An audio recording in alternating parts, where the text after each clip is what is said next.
Hi అందరికీ నమస్తే అండి. వెల్కమ్ టు సుప్రియాస్ తెలుగువారి వంటలు. ఈరోజు వీడియోలో super tasty non veg recipe చూపించబోతున్నానండి.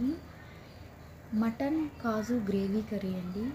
ఈ కర్రీ చాలా బాగుంటుందండి. చాలా సింపుల్గా కూడా చేసేసుకోవచ్చు. వంట రాని వాళ్ళు కూడా ఈ మటన్ కర్రీని సింపుల్గా చేసుకోవచ్చు. చాలా టేస్ట్ బాగుంటుందండి. మనకి రెస్టారెంట్స్లో హోటల్లో ఉండే టేస్ట్ ఇంట్లోనే చేసుకోవచ్చు. ఎక్కువ మసాలాలు కూడా యూజ్ చేయం కదా, అందుకు హెల్త్కి కూడా ఏం ప్రాబ్లం ఉండదు. నేను ఇంట్లో చేశానండి. అందరూ ఇష్టంగా తిన్నారు. చాలా బాగా వచ్చింది. ఈ కర్రీ రైస్లోకి, రోటీలోకి, ఇంకా ముఖ్యంగా బిర్యానీలోకి అయితే సూపర్ పర్ఫెక్ట్ కాంబినేషన్ అండి ఇది. సండే స్పెషల్ అనుకోండి. చాలా బాగా వచ్చింది. నేను చేశాను, మీరు కూడా తప్పకుండా ట్రై చేయండి. మటన్ కాజు కర్రీ కోసం నేను 1/2 కిలో మటన్ని తీసుకున్నానండి. ముందుగా మటన్ని బాగా క్లీన్ చేసుకోవాలండి. కొంచెం సాల్ట్ వేసుకొని వాష్ చేసుకొని పక్కన పెట్టుకోవాలండి.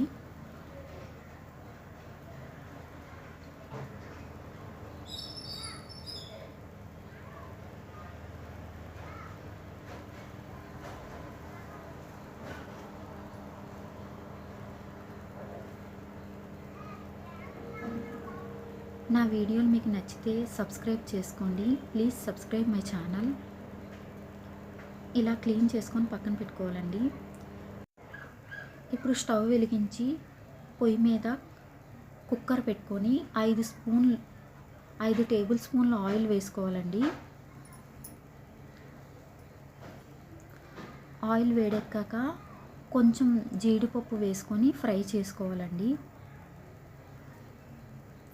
ఆయిల్ ఇంకా ఎక్కువ తినేవాళ్ళు ఎక్కువ వేసుకోవచ్చు. నాకైతే 5 టేబుల్ స్పూన్ ఆయిల్ సరిపోయిందండి కర్రీకి. ఇలా ఫ్రై అయ్యాక, కలర్ చేంజ్ అయ్యాక ఫ్రై అయిన జీడిపప్పును తీసి పక్కన పెట్టుకోవాలండి.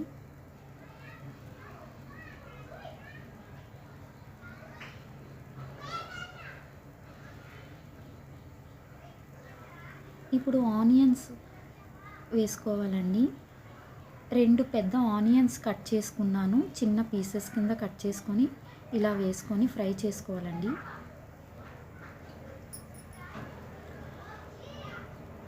ఆనియన్స్ ఫ్రై అవుతున్నాయి కదా, ఇప్పుడు ఇందులో కొంచెం కరివేపాకు, కొంచెం పుదీనా, ఇంకా స్పైసెస్ కొంచెం యాలకులు, లవంగా, బిర్యానీ ఆకు, చెక్క, అవి మీకు ఏవి అవైలబుల్గా ఉంటే మీ ఇష్టానికి తగ్గట్టుగా వేసుకోవాలండి.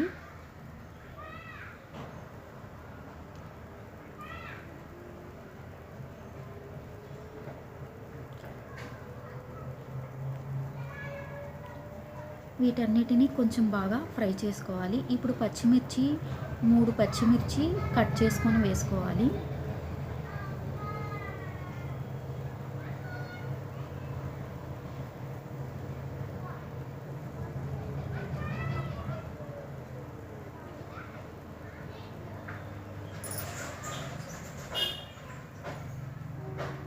ఇంకా ఉల్లిపాయలు ఫ్రై అవ్వాలండి. కొంచెం కలర్ మారి బ్రౌన్ కలర్ వచ్చే వరకు కొంచెం బాగా ఫ్రై చేసుకోవాలి.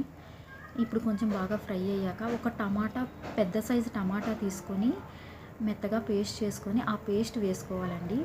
ఇలా టమాటా పేస్ట్ చేసి వేసుకోవడం వల్ల ముక్కలు తగలకుండా కర్రీ గ్రేవీ బాగుంటుంది. గ్రేవీ మనకి థిక్గా వస్తుంది.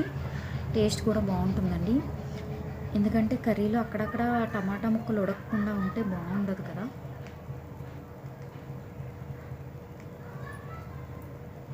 టమాటా కొంచెం బాగా ఫ్రై అయ్యాక ఇప్పుడు అల్లం వెల్లుల్లిపాయ పేస్ట్ 1 స్పూన్ వేసుకోవాలి. అల్లం వెల్లుల్లిపాయ పేస్ట్ వేసాక కొంచెం బాగా ఫ్రై చేసుకోవాలండి. పచ్చి వాసన లేకుండా ఫ్రై చేసుకోవాలి. అప్పుడే ఏ కర్రీ అయినా టేస్ట్ బాగుంటుంది. ఇప్పుడు బాగా ఫ్రై అయింది కదా, ఇప్పుడు మటన్ క్లీన్ చేసి పెట్టుకున్న మటన్ని వేసుకోవాలి. మటన్ వేసుకున్నాక బాగా కింద మీద బాగా కలుపుకోవాలండి. ఎందుకంటే అడుగు పట్టేస్తుంటుంది. అడుగు పట్టకుండా ఇలా ఒక 5 నిమిషాలకు ఒకసారి మళ్ళీ కలుపుకోవాలండి. లేకపోతే ఆనియన్స్, టమాటా అన్నది కింద అడుగు పట్టేస్తుంది.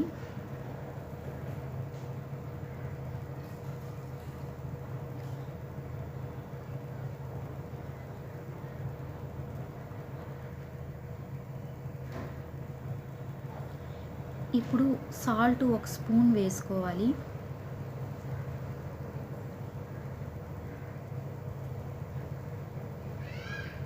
సాల్ట్ ఒక స్పూన్ వేసుకున్నాక మళ్ళీ బాగా కలుపుకోవాలండి. కారం ఒక స్పూన్, హాఫ్ స్పూన్ పసుపు వేసుకోవాలి.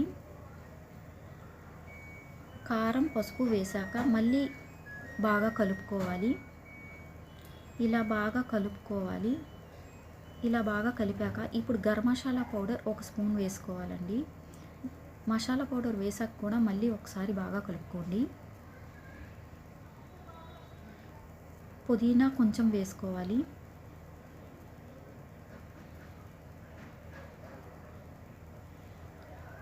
పుదీనా వేసాక ఒక గ్లాస్ వాటర్ వేసుకొని బాగా కలుపుకొని అన్నీ బాగా మిక్స్ అయ్యేలా కుక్కర్ మూత పెట్టుకొని 3 విజిల్స్ వేయించుకోవాలండి. ఇంకా ముదరగా ఉన్న మాంసం బాగా మెత్తగా ఉడకాలంటే 5 విజిల్స్ కూడా వేయించుకోవచ్చు. నేనైతే 3 విజిల్సే వేయించానండి. మెత్తగా ఉడికిపోయింది. ఇగోండి 3 విజిల్స్ వేయించిన తర్వాత మెత్తగా ఉడికిపోయింది, కానీ వాటర్ ఇంకా ఉంది. అందుకే పొయ్యి మీద అలా ఉడకనిచ్చాను. అలా ఉడకనివ్వాలి. ఆ వాటర్ అంతా ఇంకిపోయి దగ్గరగా గ్రేవీ అవుతుంది. అంతవరకు అలా కొంచెం అప్పుడప్పుడు కలుపుతూ చూస్తూ ఉండాలి. గ్రేవీ దగ్గర పడే వరకు అలా కొంచెం ఉడికించాలండి. ఇప్పుడు ముందుగా ఫ్రై చేసుకున్న జీడిపప్పు ఇంకా ఫ్రైడ్ ఆనియన్స్ కొంచెం వేసుకోవాలండి. లాస్ట్లో కొంచెం పుదీనా వేసుకోవాలి.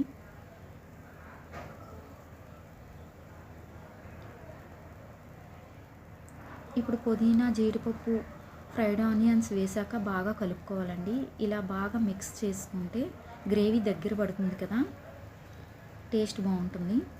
ఇగోండి గ్రేవీ దగ్గర పడింది. ముక్క కూడా బాగా ఉడికిపోయిందండి.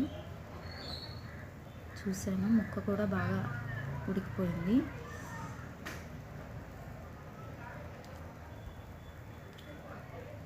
టేస్టీ మటన్ కాజు కర్రీ రెడీ అయిపోయిందండి. మీకు కనుక నా వీడియో నచ్చినట్లయితే లైక్ చేయండి, షేర్ చేయండి. Please subscribe my channel. నా ఛానల్ని సబ్స్క్రైబ్ చేసుకోండి. Thank you for watching.